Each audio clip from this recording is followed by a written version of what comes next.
All the pictures were corrupted. Wow. Like, I didn't get a single photo. Really one. And it was someone's wedding because the card, I think, was corrupt. It wasn't a very good card. So all the photos were corrupted. This was like the breaking of my career. Yeah. Right? And I'm like, it was tough, truth of the matter. That particular time when that thing happened, I'm like, oh, this is not where I'm supposed to be. Like, why is this? In fact, when I was going for the shoot, I prayed. I prayed. I committed the whole shoot into the hands of God, right? So why would this happen? So yes, I came back. I was just in my head. I'm like, God, why would you even allow this to happen to me? From coding to creating memories through the lens, the story of the young cinematographer. Hello everyone, my name is Enoch and welcome to another episode on Beyond the Surface. On today's episode of The Young Entrepreneur, we'll be looking at a young lady who is making waves in the cinematography industry. We want to look at her journey over the period, how she's been able to stand within this industry that is male dominated. We want to see her story to inspire everyone out there. Be sure to comment, be sure to watch the video to the end and subscribe if you haven't. Hi. Hi. Miss Brown. Yes, welcome to Beyond the Surface. Thank you very much. Thank you very much. Right. Now, let's get straight into it. I want you to introduce yourself to us, what you do, then let's get straight into it. All right, so my name is Ruth Brown, and I am the lead cinematographer for Miss Brown Cinematics. Yeah, so basically, I'm a cinematographer. Okay. Who is a cinematographer anyway? All right, so, in this part of the world where we say, I'm a videographer, I'm a photographer. So basically, a cinematographer is someone who is not just taking videos, not just being a photographer or a videographer or nothing. It's just someone whose creative mind is always active. Basically, I think what differentiates a cinematographer from a videographer is cinematographers understand the in-depth of videography. Right. So it's not just the surface level. There's another level to it. And I think that's where God has graced me to be. Yeah. Right. Now let's start from the journey. How did you get into this industry? How did it all start? Did you read it in school? How did it all start? Well, so actually, I didn't go to school to study cinematography. Okay. I went to school to study computer science. But Right. I think God has a way of directing your path to be where you are. So I think when I was in uni, that was around 2019, 2020. Okay. So, I always saw people take fake pictures. And there was always that one thing that anytime I see cameras, I get excited about it. The fact that it's big, it's robust, some puts big lenses on it. And I'm like, oh, this thing is interesting. So I think around 2020, when I was completing, a friend of mine, I was using a friend's camera to learn photography then. Okay. And I don't know how this started actually, but I think I remember very well during COVID, that was when everything started, right? So during COVID, I had the camera at home and I was just practicing. Truth of the matter is, I just wanted to, because I'm just that kind of person that wants to have knowledge about literally everything. Right. Because I think if you're a person, you should have little knowledge about something. So I just had the camera, I put it here, I take pictures, it works. Sometimes I put it there, it doesn't work. And yeah, I think that's just how it started. Yeah, and so far so good. Okay, so you, if I get you, you completed the university, you did your national service, then right after that? Well, I think during national service, I was still learning photography, right? So yes, it was during service, right after school, service, after service. Right. Yeah. And after service, the normal routine is after service, you find some job to do.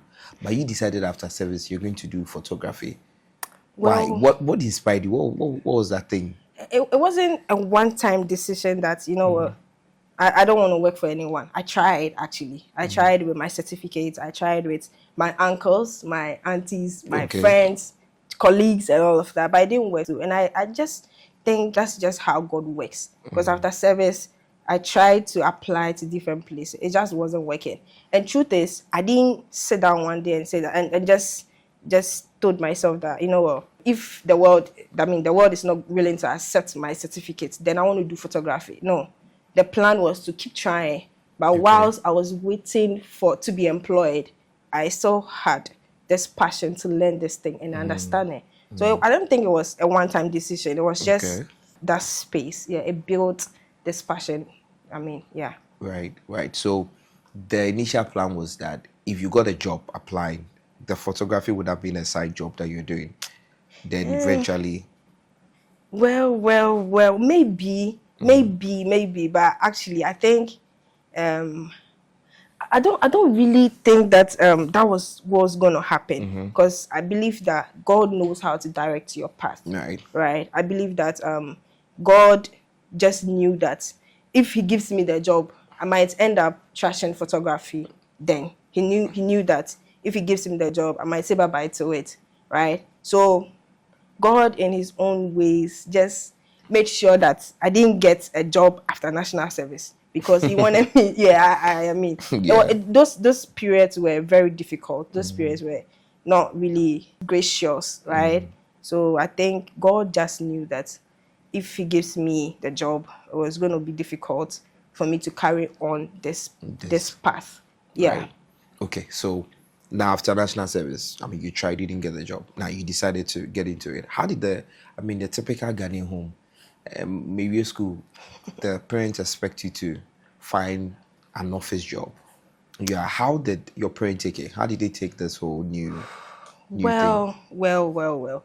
So one thing I always remember my dad telling us is, my dad is a Fanti, so I'm going to speak Fanti now.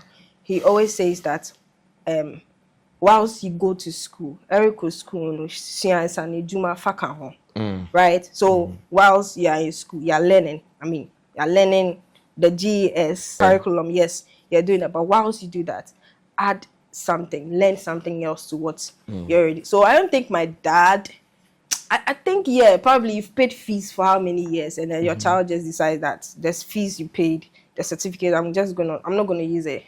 I'm gonna put it at home and then just do something else. I'm sure probably I mean there's that's parental thing, right? Where you feel a little bit of it, but they didn't crucify me. My mom didn't crucify me. I mean, the first people I told, and I didn't even tell. I think they saw it. My sister, my big sister, she was calling me Ajua photography. I mean, Right. because I mean, I was walking around the house doing all of that, and I think my mom was just burdened and a little bit troubled, because she felt, I mean, yes, the typical Ghanaian mindset. She felt that whilst you are done with school, I buy employed so that you can get a buying When you're juma, you Benjuma. can get a little bit of money and all that. So the I'm sure they didn't really paint it in my face that, what, you are not supposed to do this.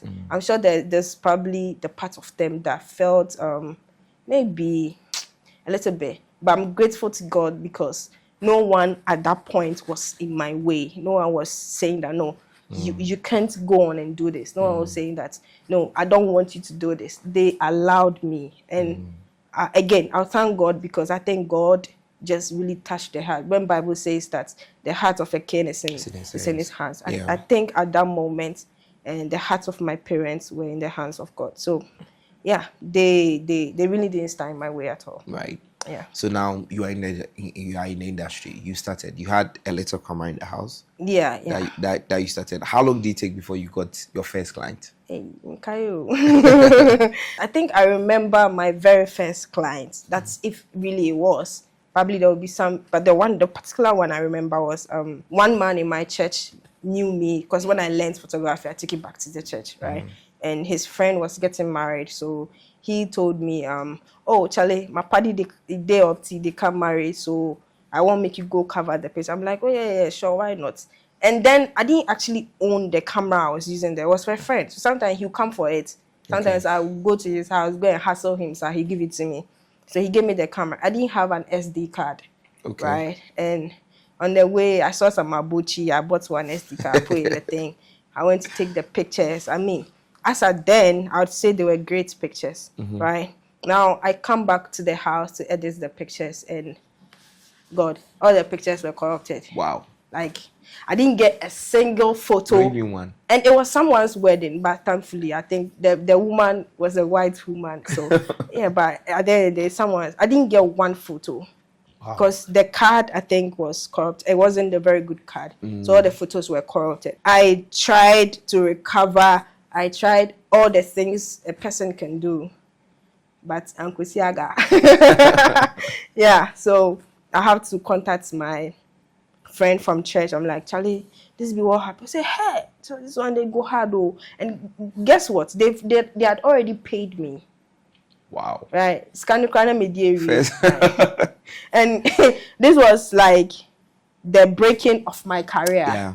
Right. And I'm like, it was tough, truth of the matter, because I mean, it's someone's wedding. It's not like some random thing that can be done again, right? It was a wedding, and all the photos were corrupted, and it really was difficult, I think. But the clients, after I explained to them, I think they even tried to recover the files themselves, Themselves. Okay. right? So at the point, I think I gave them the card. They tried. They realized that thing is not going to work. So it was a bit of a challenge. I think it was. It really was a bit of a challenge. But all through it, we are here today. So what was going to your mind? I mean, this is your first major gig. I mean, you were very happy. I mean, yeah, first gig, your mom Misika. Yeah. You're hoping everything goes well. Yeah. Then Right. you see this. But wasn't there any thing going to your mind that maybe this is a sign that I do a nyaodia and you lie? Yeah. There are moments like that. Even that particular time when that thing happened, I'm like, oh, this is not where I'm supposed to be. Like, why is this? In fact, when I was going for the shoot, I prayed. I prayed. I committed the whole shoot into the hands of God. Right. So why would this happen? So yes, I came back. I was just in my head. I'm like, God, why would you even allow this to happen to me? Like, am I not your daughter? You know, those kind of things you say to God. Yeah. But I think then again, God knows what he really was doing. Yeah. Right. I think, I mean, I don't know how, but then there was someone's wedding. So even, I mean, not too long ago, recent, I mean, you have moments like that where you feel like, do I really have to be here? Is this where God wants me to be? And I think sometimes you don't even hear anything. God doesn't say anything. He just sits in heaven and is like, this child doesn't even know what I'm doing. Right? So, yeah, the moments like that, not too long, recent. I mean, I spoke to a friend of mine. She's also a photographer. And she was like, bro, I'm depressed. I'm like, what's depressing you? Like, you know, that people don't get it. They just think you take a camera, you just go and take pictures and come back home. And her depression is from work. And I'm like, whatever is depressing you, I think God can take control of it. You know, so the work is difficult. It's a man's job. And for a female who wants to break the barrier, you need grace, special grace from God, because at the end of the day, you can do it without God. Yeah. So how do you get through those moments where you doubt yourself, those moments where you feel like, Charlie, this thing will really work out? I mean, we all go through that moment one way or another. What is that one thing you'd say helps you get through those moments? I think I can't even put the God factor aside, because I always remember Jeremiah 29:11, where it says, I know the plans I have for you. Yeah. Right. So even a side job, the human edge, sometimes you wish you were here, you wish you were there, you wish this is happening and all of that. But I believe that, I mean, the seasons and times do work for everyone at the end of the day. If you believe that God has your back, then indeed he does. Yeah. Right. So I can't put the God factor aside, but aside the God factor, I think my clients are people that really give me the motivation to do more, right? Because I hear their feedbacks, I hear the things they say about me. I'm like, oh, I thought I was just doing camera stuff, but at the end of the day, it's impacting, it's making other people. And aside my clients, there's a whole community that loves Miss Brown Cinematics, and I'm grateful for that. So aside God, aside my clients, there's just other people. There's my family, my friends. All these people really help me in those seasons, because sometimes you really want to give up, but you remember that there's a little girl somewhere, there's a young man somewhere you're impacting. So why give up? Right? Yeah. So yeah. That's amazing. Well, you spoke about the fact that the industry is male dominated. You're a female. You don't see a lot of female photographers or Yeah. videographers. How have you been able to break grounds, in a very, male dominated industry? Whew. I don't think I've really broken the ground. I mean, you are doing well. Yeah, thank you very much. But I personally do think that, aside God lifting a man and positioning a man in this position, I think one thing a man should do is to add value to themselves, is to be determined, Very key. is to be hardworking. Because truth of the matter, God can literally break the ground for you. I mean, I think I saw a post somewhere that said that grace can take you there by your attitude, your attitude to work. You get it? So I think aside God making the way, there's also a part of me that is always determined. I mean, I believe that I'm going somewhere.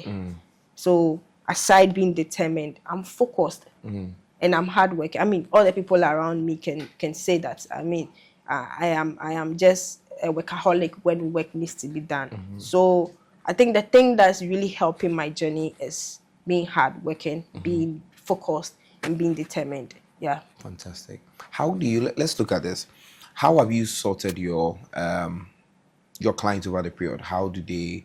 Do you? Is it normally recommendations? Normally you would go to them. How have you sorted over the period? Well, graciously, I think the easiest way I get gigs is by recommendation. Right. Is just one client that I've worked with for a while. That's like, oh, so this my party, you go fit spot they give you, then they put me on the gig. Yeah. And indeed, Miss Brown never fails. Never fails. That's Right. I mean, aside that, I think there's just a couple of people I've met that maybe probably I go for gigs, I meet them, and then they just like, oh, I like the way you carry yourself. Can I have your card? I give them my card. One woman literally gave me a gig just because of how I was dressed. I was just I was beautiful. just doing my thing. Yeah. And yeah. And I think most of the time it's just the grace of God. Most of the time. Now, you are not the only female cinematographer in this country. There are lots Yeah. in the industry, even males. Yeah. What would you say gives you competitive advantage over them that that makes Brown Cinematics, when you take Miss Brown Cinematics, it's you see that difference between you and others? I think it's simple. It's quality. Right. Because I obviously charge my clients for the work I know I'm going to give them. So at the end of the day, the difference between the average person and Miss Brown Cinematics is quality. That's just it. I mean, I wouldn't say that because your money is small, I'm not going to give you quality. Because at the end of the day, the work I'm going to put on my portfolio. Yeah. Right. At the end of the day, if a client wants the same thing, I'm going to send it to the client to look at it. So the difference between, or what gives me that competitive advantage is just quality, basically. Yeah, it's just quality. That's great. And Yeah. I mean, we can attest to that. Yeah, But we also yeah. don't know, she's the lead cinematographer for Beyond the Surface. So, Right. or she's a lady behind all our videos. Anyway, Right. now let's talk about your biggest moment. We've talked about your lowest moment. Let's look at your biggest moment. What was it and how was the feeling like? Truth of the matter is that I really appreciate every gig, whether it's naming ceremony, meeting some presidents, doing this and all of that. I think I appreciate all the moments. But yeah, so far, I think early this year we got gigs to meet the vice president, got gigs in the Parliament House. We got gigs doing other amazing things that I think some of my clients are actually a little bit private, Yeah. right? Where you can even put their works out there and all of that. So yeah, we've had the feeling was great. I think when I entered Parliament House, I didn't just enter like just the normal citizen. I entered as cinematographer, and the feeling was amazing. I mean, the treatment from security to even the Speaker of Parliament. So I mean, how he even spoke to me, all of that, the ministers there, everything was just amazing, right? I mean, it felt good. And after how my friends, I think I posted on social media how my friends related to me, my church, my family, everything. So the feeling is great. But I wouldn't say this is where I think God says that He has a plan and He's going to take you somewhere, Yeah. right? So this is just a stepping stone. This is just one foot on the stair. And I am grateful for where God has put me now. I'm grateful for the gigs I've got in the past. But looking forward into the future, I believe that God is going to take me somewhere that the world will not resist me. Right, right. Yeah. I mean, everyone has one person he looks up to in the industry. Who would you say starting this journey to now? Which videographer or photographer or cinematographer do you think have inspired you over the period that you always look up to? Um, I think one very good friend of mine, his name is Kweku Ed Clicks, right? And this guy has held my hand. This guy has really been there for me, when I started. I mean, I met him on a gig. I think I was shooting for a client that was on a tour, right? And I met him that day. And since then, this guy has really shaped. I mean, truth is, I shoot in manual. If you're a photographer or a videographer, shooting in manual is like the brain behind the camera. If you don't understand that, you don't understand nothing. And I was just shooting, bruh. I'll just change some things to work. We try picture now, toss one. I'm like, but that wasn't it, right? But this guy in particular made me understand the camera controls very well. And so today, when I'm editing something, when I'm doing something, Koku, Charlie, this thing, I know they sit up. Oh, brown, you say, it works, right? And I think the part that people don't know is that I didn't start off as a videographer. I started off as a photographer, right? And at a point, I'm like, if the camera can do two, why am I doing one? If the camera can do two, why should I do one?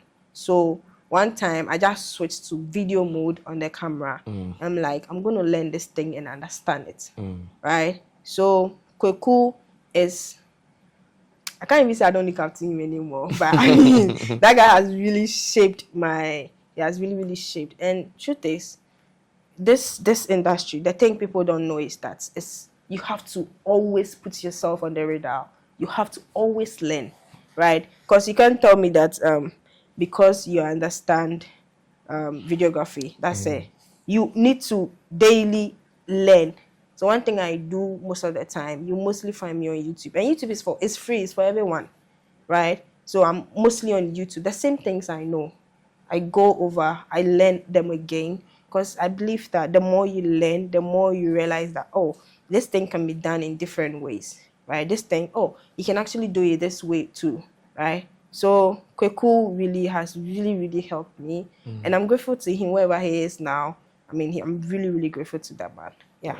Right. Now, let's go back a little bit. You did computer science. You did a bit of coding. Do you think that has influenced your videography journey, cinematography journey? Do you think it has been relevant in this? Well, I think the parts are different, right? But it's so more like a tech stuff. At the end of the day, writing codes and taking pictures, it's not the same, but it's still in the same umbrella, under the same umbrella. It's still tech stuff. So I wouldn't say that it really has influenced or no, but I think I mean, there's a little bit of physics in coding. There's a little bit of physics in videography, photography, right? So yeah, just a little bit of a Right. yeah. How do you let's look at customers and handling of customers, because I mean they are the key to how do you handle customer complaints? Especially I know sometimes you go take videos and you would send the final work to them. I'd be like, I made them impair. How do you handle those things? Those moments are tough. Oh. They are really, really tough. That's the truth. Because especially for clients that you're working for them for the very first time, because you don't even know what they like. You don't know. I mean, in this part of the world, we like like all the noise and all of that, Yeah. right? But most of the clients I work with are just the guys that understand creativity. They understand storytelling, right? So sometimes you can even shoot a video, mute the audio, right, and just watch the video flow, and you understand the story behind it. I have clients that appreciate stuff like that, right? So I think one complaint I've really received that hurts me the most was, I think, a year or 2 or 3 ago. I shot a funeral, a whole recovered a whole production for a funeral, and they paid well. Truth, funerals pay well. That's the truth. Yeah, they paid well, and I edited the final video. I gave it to them, and they didn't watch it. They watched it after a year, and I deleted the raw files. So this woman, she's based in UK. She texts me. She's like, "Brown, I don't like how you ended the video. Can you add this? Can you add?" I'm like, after a year, right? So I was a little bit set back, and the way she spoke hurt me. It made me feel like I didn't do a very good job, right? But I also, at a point, I'm like, I gave this thing to her a year ago. She didn't watch the video. It's after a Long year, time, she's I now know the coming other. back, and all of that. And I'm grateful to God again, because I think most of the clients that I have now, they understand the creativity behind Miss Brown cinematics. They understand that if Miss Brown is shot a video, if Miss Brown is shot a documentary or something, she's going to piece it together. So one thing I also do to avoid all the complaints and all the things that comes with it is that I communicate with my clients very well. You know, even the song you want to use before we shoot, tell me what's going to happen, so that I can, whilst I shoot, I have an idea of what I'm going to piece together to give you, right? So to avoid all of that, I communicate with my clients a lot, to the point I ask you, what dress are you wearing? What color of dress are you wearing? Right? So that I know how is the lighting set up. Like sometimes I want to go to the place to inspect the place, see if the condition there is good. Because I actually don't want to get on set and realize that, oh, this people's lighting is terrible. I should have brought an extra light. Should have. I mean, we should solve a problem, right? So I've got some bad complaints that couldn't be resolved, but Yeah. I think it's part of the journey. It shouldn't discourage you. So whoever is watching this, if you have people, I mean, you're a photographer, videographer, and the complaints, you get complaints and all of that. You shouldn't work yourself out. You shouldn't, just build on the moment and just do better. Okay. Yeah. Now, let me put you on a spot on this. There's a conversation going on social media that AI is taking over your job. And very soon, you guys are going to be out of job because AI, if I give AI the right prompt, I saw somebody's picture, I was like, who shot this picture? That is so nice. He said, no, nobody shot it. Oh. I gave the AI AI the prompt. right prompt. You Yeah. just need to know the right prompt. And the picture was really nice. It's like, oh, really? AI can actually do this. What would you say to people? Well. So this conversation is interesting because I think a lot of people really be talking about it, but I believe that AI is not replacing human. AI is just replacing the people that are relaxed, that do not want to do anything. I mean, sometimes I edit with AI. Sometimes some of the work, I mean, AI is just the fastest guy on the planet, right? And it's easy. But how many people, I mean, this is going to be controversial. How many people have really seen AI going around taking pictures? I mean, Going to funerals. right. How many people have seen AI just at someone's wedding taking pictures? So AI is not here to replace anyone. It's only here, you can use AI to generate videos, do all of that. But when you need the human service, is AI there to provide a service for you? No. Right? AI is not the guy that's wearing camera and all of that, walking around taking pictures. No. AI is just the guy that makes your work efficient and faster. Right? So AI is not here to replace videographers or photographers. I think I was having a conversation with a friend, Mike, and he was telling me about someone using AI to just do some picture thing. I mean, they do so well. They do so. That's the truth. Let's give it to them. So AI really isn't the guy that's at your funeral taking the photos or videos. AI is just that guy relaxed in his home, trying to let work to make your work so efficient and also faster. Yeah. So AI is not here to replace photographers or videographers, or yeah, maybe it's here to replace HR people and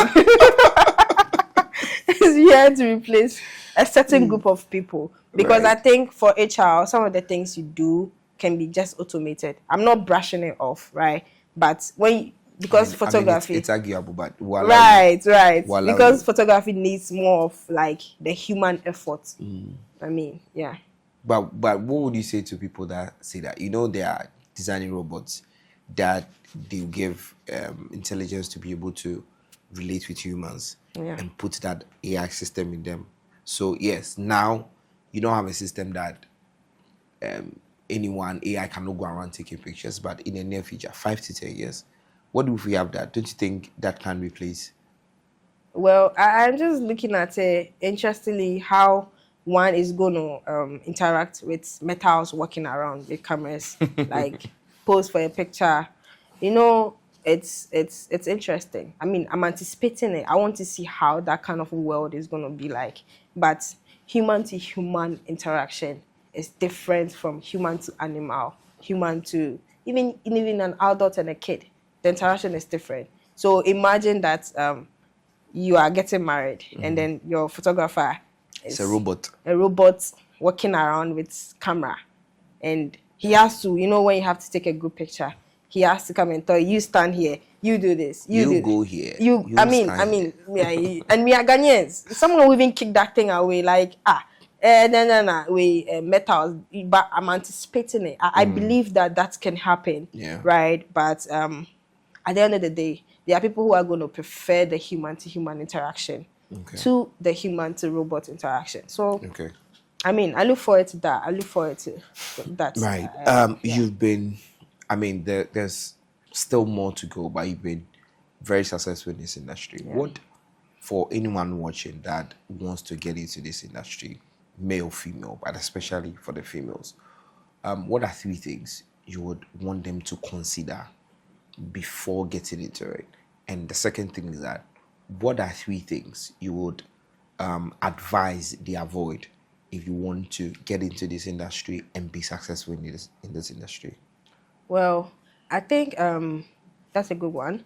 I think a lot of people want to be photographers. A lot of people want to be videographers. People come to me and they're like, "Can you teach me? I want to do this." But I believe you need to be called to do something. The fact that people are making money selling tomatoes doesn't mean that if you also try, you're going to be successful. So get to know where God has called you to be, right? Get to know. Don't just get up and say, I want to learn photography because everyone is doing it, or I want to learn videography because everyone is doing it. But I think you should come to the place where you understand that God has called me to do this. Now, if God has called you to do it, it means He's empowered you. He's giving you the brain, the knowledge, and the understanding. So, as a person, God has done His part. As a person, the second thing you have to do is to learn. This thing is investment. It's not just financial investment. It is hours of studying. I think if you can do photography, you can do law. Still arguable. Yeah. Right. But I believe that you need to learn, right? Because even the people at the top, they keep learning. So if God has called you to be in this industry, your human part is to learn, invest time. Now, everyone says photography is expensive. Yes, it is. You have to buy a camera. The little thing you have to buy is an SD card, and that thing is also expensive. So if God has called you in here and you are learning and you are not invested in it, then you are not going anywhere. I mean, it's sad to say, but it's that's just the truth, right? And you said 13 to Yeah. avoid. Yeah. Now, I mean, there's things to avoid. It's just a lot of things to avoid. Okay, I don't think you can be successful in anything you do if you're not passionate about it. My friend told me one time that when he started photography, he was just doing it for money. And at a point, he felt like he was losing his creativity, right? Because you are just going to shoot and just give it to the client. But if you really want to be successful in whatever you do, I don't think you should lose that passion that comes with it. So the moment you lose it, you shut that off. That's it for you, right? And the second thing, I mean, it's just the opposite of what I said. If you don't invest time into learning, Yeah. it's not going to take you anywhere. You'll be like that old uncle we all know from some typical Ghanaian community. Photo, right? And I don't think in this modern world, those guys, they have the advantage we have now. So to avoid all of that, you need to be able to invest time. The more you don't invest time, the more you are losing it, right? And the third thing that you shouldn't ever, ever, ever, ever forget is the God factor. Fantastic. That's it. Just the God factor. Because truth is, it is God that teaches man to make wealth. It is God that will bring the clients your way. So when you take him out of the equation, that's it for you. Fantastic.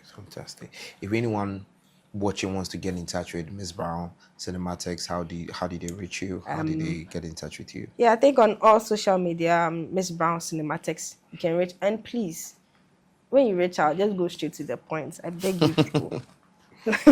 Yeah, just go straight to the point. Let's talk business. By sometimes you get people who will be like, "Hi, good morning. Hi, sweetie. Are you How are okay? you? How is the work? How is the family? Let's go on to business. Yeah. All right. So Miss Brown Cinematics Miss on all Brown social media. Cinematics on all social media. All right. Yeah. What are your final words for anyone watching you? What are your final words? Well, I am passionate about the female. I mean, Yeah. the just because I'm a female. I mean, Yeah. So to the young lady watching this podcast, to that mother, to that auntie, to that grandmother watching this podcast, I think if you want to do it, you do it. If you want to do it, you do it. And you know, there's just this part of the story where when I started this whole thing, when I started, I didn't have a camera. I was using a phone. Oh. Yeah. So what you have is enough. Where you are is enough. That's just where you are supposed to start your journey. So to the young lady watching, to even the young man watching this, it's not too late to pick up the camera. It's not too late to pick up your phone. I mean, I'm not here to tell you that this is what God has called you to be. You know it. So if you believe that God has called you in this industry, then go for it. Don't feel like someone is ahead of me. When will I catch up? Right? Just start where you are. What you have is enough. Start it, and God's hand is in there. So it's gonna blossom. It's gonna do well, and it's going to be a blessing to you. Thank you very much, Very much Miss welcome. Brown Cinematics. Thank you. It was good having you, and this was a good conversation. Thank you. We'll have you again some other time. Yeah. For viewers, again, she's the lead cinematographer for Beyond the Surface, all our videos. So please reach her on all her social media pages, Miss Brown Cinematics, and she's going to give you a good work. And the words of Miss Brown, if you want to do it, you will do it. Thank you so much for watching this episode on Beyond the Surface. Be sure to subscribe. Be sure to follow us. Be sure to leave your comment. My name is Enoch, and I am your host.